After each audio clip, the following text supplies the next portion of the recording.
jërë ngeen jëf yéen ñi nga xam ni yéenay suivre Feeling Dakar TV Ousmane Sonko président du parti PASTEF les Patriotes gannaaw décision bi nga xam ni conseil constitutionnel daal dina koy jël ci loi portant interprétation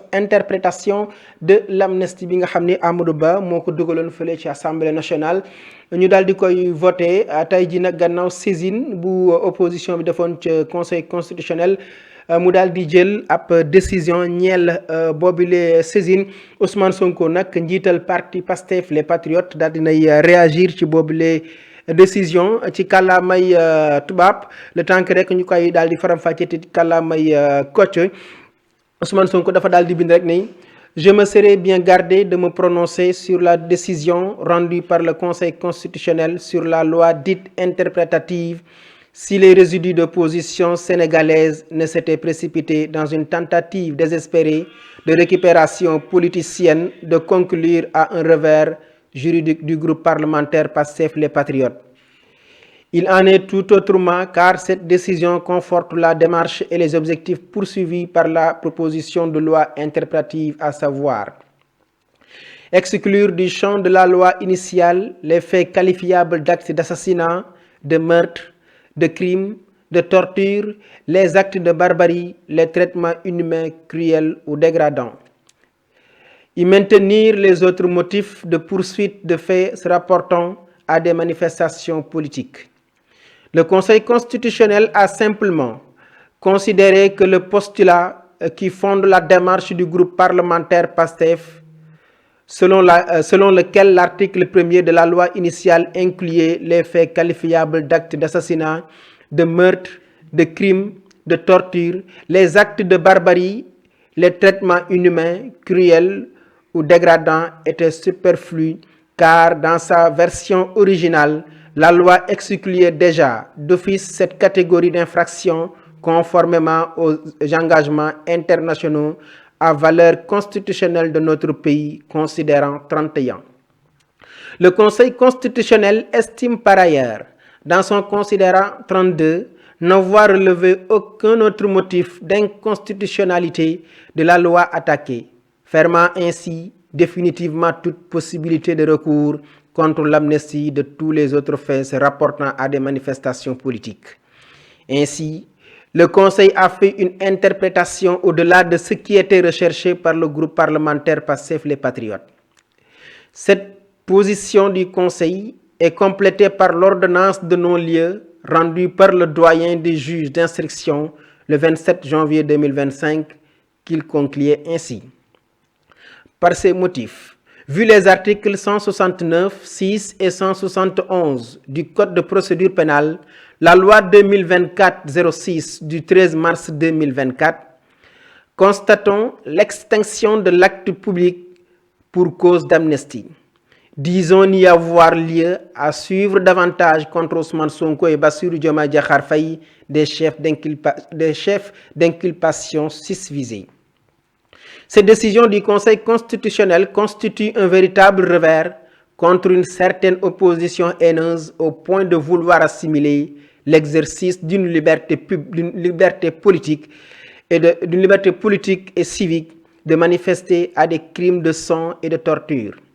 Tout ça pour assouvir le dessein cynique de vouloir renvoyer des milliers de patriotes dans les geôles où ils ont tant souffert déjà. Qu'avons-nous fait au bon Dieu pour mériter une opposition si indigente? Demain au réveil, au lieu de voir la lune que je leur montre, ils vont disserter sur mon doigt qui le leur désigne. Ousmane Sonko, président de PASTEF les Patriotes. fii nag Ousmane Sonko mi ngi daal di yëkkati ay kàddu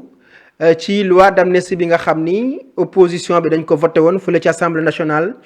ngir lépp loo xam ni rek crime la wala torture wala crime de sang ñu mën ko bañ a bàyyi ñu atte ko ba képp koo xam ni taqe nga wala laale nga ci mbir moomee ñu voté woon ñu daal di lay teg ci yoon xam ba xam ban responsabilité nga ci am. moom Ousmane Sonko nag bi mu dooree ay kàddoom nee na dina woon noppi ci loi bi nga xam ni Amadou Ba Pastef ak li nga xam ni moo di les députés du groupe parlementaire de Pastef dugal nañ ko bu fekkutoon ni benn opposition boo xam ni dañoo yàkkamti ci benn tentative désespérée de récupération politique maanaam ngir récupérer ay militants politiques ñu daal di rek fexe attaqué li nga xam ni moo di loi d'amnistie bi wala sax ñu yóbbu ko fi nga xam ni moo di assemblée nationale ndax xam ngeen ni Thierno Alassane Sall moo ko dugaloon ci assemblée nationale mais dafa amoon ay manquement ndax bu àtte boobu amoon faaw mu am ay koppar yu koy yeggali wala sax mu jàppandal ko ngir boobule procès jëm ci li nga xam ni moo di amnistie mën a yemb. moom Ousmane Sonko nag ñëwaat na ci ay poñ yu bëri yoo xam ni dafay expliquer loi d'amnistie bi li ko yëkkati woon nag moom Ousmane Sonko nee na du lenn lu dul lépp loo xam ni mën nañ ko jàppe li nga xam ni moo di assassinat maanaam rey nit meurtre ci xeetu rey nit la bokk torture maanaam xorñooñal ak xoqatal doomu aadama ak acte yoo xam ni daal du yëfi nit yoo xam ni war nañ koo teg ci doomu aadama waaye itam daal di jël ay nit tëj leen ci kaso bi te lenn waralu ko woon lu dul li nga xam ni rek moo di politique. moom Ousmane Sonko nag dem na ba citer ay article di citer itam ay mbir yoo xam ni ci yoon la jóge ngir rek daal di fexe ba leeral position bi nga xamee ni conseil constitutionnel daal dina koy am ñëpp jàpp ni dafa rejeter li nga xam ni moo di loi d'amnistie bi amoon ci assemblée nationale waaye am na lenn loo xam ni moom Ousmane Sonko dafa njort ni dafa gën a fortifier maanaam dafa gën a dëgëral position bi nga xamee ni waa Pastef amoon nañ ko ngir ni lépp loo xam ni crime la wala mu nekk assassinat wala mu nekk meurtre wala mu nekk torture dañ koy génn ci champ d'application de l'amnistie maanaam neenal ki nga xam ne nañ ko lépp loo xam ni amoon na ci atum 2021 ba ci atum 2024 Ousmane Sonko nee na loole dañ cay keccet li nga xam ni moo di torture moo di crime de sang moo di meurtre moo di li nga xam ni moo di acte de barbare wala sax li nga xam ni rek moo di xorñoñal doomu aadama nee na leelu le conseil constitutionnel yëkkati génn ko ci li nga xam ni moo di amnistie bi kon daal jamono ji nañu jàpp ni lépp loo xam ni crime la woon ñi ko xamee ni ñoo ko def mu di les responsables feront face à la justice maanaam daañu jàkkaarloo ak ki nga xam ni moo di ca ëttub attekaay ba kenn ku ne li nga xam ni moo nekk ci sa responsabilité ñu daal koy statuer ba kenn ku ne la nga ca mën a am rek ñu daal di la koy jox ci li nga xam ni moo di anam kéem na nga ca toll ca yooyu les événements yi amoon ci atum 2021 ba ci atum 2024 maanaam daal bu ñu jàppee dëgg-dëgg li nga xam ni moom la Ousmane Sonko expliqué moo di ñi nga xam ne ñoo doon précipité wu di yàkkamti bëgg a attaqué wala sax bëgg a fexe ba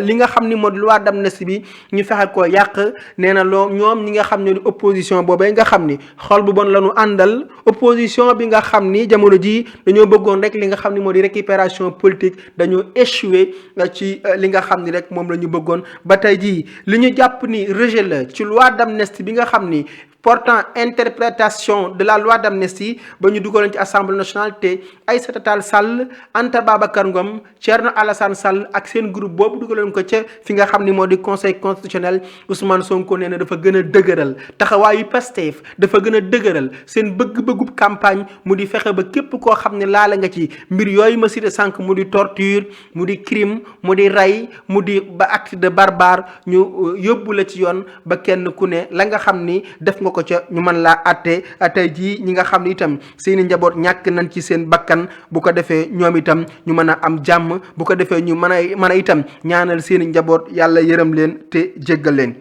ñëwaat na itam moom Ousmane Sonko ci ay motifs yoo xam ni ay article 169 6 ak article 171 du code de procédure pénale portant la loi 2024 09 du 13 mars 2024 waaye itam ñëwaat aussi ci li nga xam ni moom la loi d'amnistie bi wax jëme ko itam ci moom Ousmane Sonko lañ ko doon toppee ci ay chef d'inculpation moom ak Bassirou Diomaye Diakhar Faye moom tamit Ousmane Sonko ma ngay daaneel ay kaddu samp ab laaj ne lan la ñu def yàlla maanaam lan la ñu def yàlla ba tey jii ñu